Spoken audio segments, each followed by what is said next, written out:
So NesTea is up 1-0 after taking that first set. Set number 2 is on Jungle Basin. NesTea. There is the introduction of NesTea. He is our red Zerg down at the bottom right corner in the 5 o'clock location. Blue Terran, upper left at 11 o'clock is KangJiYoung. This map actually is quite unfamiliar for me, but I know that there's an in-base expansion, and I'm really hoping the Terran is going to do something different than doing this one-base play now. Just because his own expansion is going to be protected from any certain harass early on, so he should be like able to expand this time. And maybe try to do a stronger mid-game push right before the mutant count gets too big is often what the Terran wants to do here. I think that last game, as you mentioned, the Hylian rush, or the Hylian drop, I should say, really was ineffective. Of course, had that been able to get through unspotted, then we probably would have seen a different game. Yeah, but I mean, the way the game played out, he obviously knew that he wouldn't get any good harass going. I mean, he's playing against a good Zerg player, and he saw the Overlords were spotting him all the way, and so he should really change his plan then. But he just kept on, like as I said yesterday. The Korean guys, they practice certain strategies and you just go for it. I mean, they're really bad sometimes at adapting to the current game situation. Well, let's talk about the battle cruiser play that he went with. It seemed a little bit unorthodox to me. Call me crazy, I'm not a StarCraft 2 player. To these guys' level, obviously. Did you see that as being a silly mistake, or is it something that's understandable but perhaps not recommended? No, I mean, if the Hylian harass had been good, right, and he had killed some drones and delayed the tech and delayed the spire, or there will be less roaches, less spine crawlers, whatever, then that push might have worked, right? But since the harass didn't work and he couldn't slow down the Zerg's economy, there was no way that push would ever work. So he should have, at that point, switched to a different strategy. Yeah, at that point, when he realized that this play is not going to work, he should have tried to do something else. All right, let's see if KangJiYoung is able to adapt better in this set. Yeah, I can mention that the Zerg went a very economic play. He went 15 hatch, 15 pool. So even 14 hatch, I didn't catch that bad. Well, his spawning pool is just now complete. SCV still hanging around to check things out. I'm happy to see the Terran is also kind of fast expanding, doing 1 Rex, 1 command center. It's a very good build on this map, I think. So we might be in for a little bit longer of a contest this time around. We'll see how effective KangJiYoung is going to be playing a macro game this time. Yeah, as I said, he's going for that timing window. He's not going to go for that timing window right before mutant counts gets bigger than 10-12. He needs to hit the Zerg base, and I think that's what he's going for right now. Zerglings chasing the SCV away. Partly want to get... Oh, might be able to get a cheap kill here. A little disappointing in the SCV control. And... Actually, it's much harder to avoid getting the SCV kill. In StarCraft 1, the SCV was actually the same speed as the Zergling. But in StarCraft 2, it's actually slower, so you will always catch up anyways. So that's kind of the reason why in StarCraft 2 it's harder to keep the scouts alive. Okay, you know what? And I would say that that's a good part of the game. Because, I mean, in all honesty, attack units should be a little bit faster, especially base units. Yes, and especially with the Zerg, with the creep, they get really fast. 3 barracks build going for KangJiYoung right now.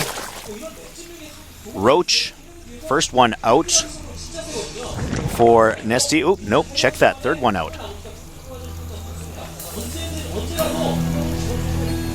It doesn't appear that NesTea is doing anything too terribly different from the last set, whereas, of course, KangJiYoung is going completely different.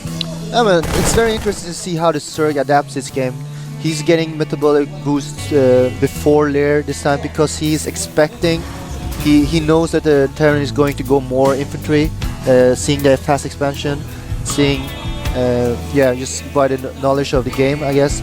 And so he's getting the surging speed to counter that instead of getting a lot of roaches for against Hellions. You know, just a couple of roaches and then getting the speed, getting the lair, and going for the banelings. That is the perfect counter against what Terran is doing right now. Baneling nest on the way. A quick scan to take a peek at what is going on over in NesTea's base. That prompts KangJiYoung to go on the offensive. Spotter Zergling out there to take a look, and he's going to know that this is coming. Probably will add some spine crawlers and some extra units just to help defend. And this is going to be really hard for the Zerg to hold, actually, because he barely has gotten his Baneling nest up, and it's now morphing the Banelings, and with the proper micro from the Terran, this might actually be game winning. And here come all the Marines, Roaches and Zerglings. Is going to come down to control here, and a good control here by KangJiYoung. Backs off in time. He's got his Marines all in one good pack too. He needs to have a couple of more orders, 4 or 5 more orders also in that mix, just to shield him from the Banelings, and also the more orders are really good against Roaches. So I don't understand, he's only massing up Marines. If he had a couple of more orders, I think that push would have been a lot more effective.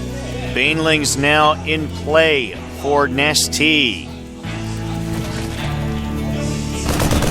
And this spotter Marine is killed quite easily, but actually going down to the bottom side is the pack of Marines, perhaps hiding out for a backdoor entrance. This is not a good position for the Terran. He's backed up in a corner, and it's going to take a long time for him to kill the destructible rocks. I think the Zerg is going to, and the Zerg has all the way of like flanking him 2 ways now. And look at this trap, all cornered with his back against the wall. Baneling's coming in as well. Oh, it's a total rout here, and KangJiYoung has completely lost his army of units. Boy, talk about being backed into a corner. Yeah, I mean, and he knew that the Zerg had spotted him. I killed an Overlord there, and he knew that the Zerg was doing it, and he knew he had only Marines. I mean, this is a good player here would have been more patient and actually waited for a better army composition to actually handle the Zerg army. But I mean, I guess this is what differs a good player from a bad player. NesTea on the counterattack, thinks about it, realizes there's more Marines there than he would like there to be, and backs off for the moment. Banelings, however, are ready to go, and let's see if this is enough to make him change his mind. Yeah, actually, it's very strange that the Terran felt like that he had to attack, because he was 2 base against 2 base Zerg, and then there is no reason for the Terran to be aggressive. I have to agree with you there, although on that note, NesTea has now since expanded up to the 3 o'clock location. Yeah, but then he should have gone to the 3 o'clock next position and try to stop that expansion, not go suiciding in a position where he obviously was going to get flanked or put in a corner, right? A bad dream that was for those Marines that were stuck there, nowhere to go. I think certainly hoping that that rock debris had a fewer hit points than it had. And the Marines takes like forever to shoot down those rockets, even if he had like 20 of them. And taking a peek here are some Roaches, checking it out. Oh, Medivacs heading out. Oh boy, the Medivacs have left, and that's going to allow all of these Banelings to come and completely wipe out this base. Oh, a horrible timing for the Medivacs to take the Marines away. And this could very well be GG now. The Medivacs are still going to go to the 3 o'clock expansion and try to take it out, but look at this! Down goes the command center! Command center is gone in the main, and that should be it. Oh, I don't know if there's anything else that KangJiYoung can do. Even if he gets this expansion, obviously it's not going to be as effective as losing your main base that is still under attack. Actually, the Terran is not awful position right now. He still has a mining base somewhat, and he has a standing army, but his food count is 30 less than Zerg, and he has no way of replenishing it, so I think it's pretty much over for the Terran, but it was a valid effort, and there was not much he could do once he had loaded the dropship. Banelings underneath waiting for those Marines to drop somewhere, and as they do, immediately taken out. Here's some extra units from the front side. Zerglings coming out to meet them. Couple of spine crawlers there to help out as well. And he really needs to do some heavy damage here to make a difference.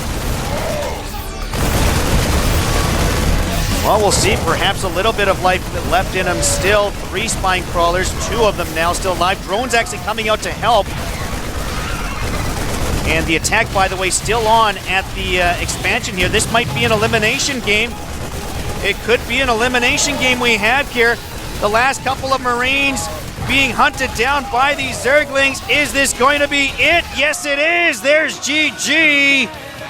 And NesTea has advanced to the round of 32, 2-0.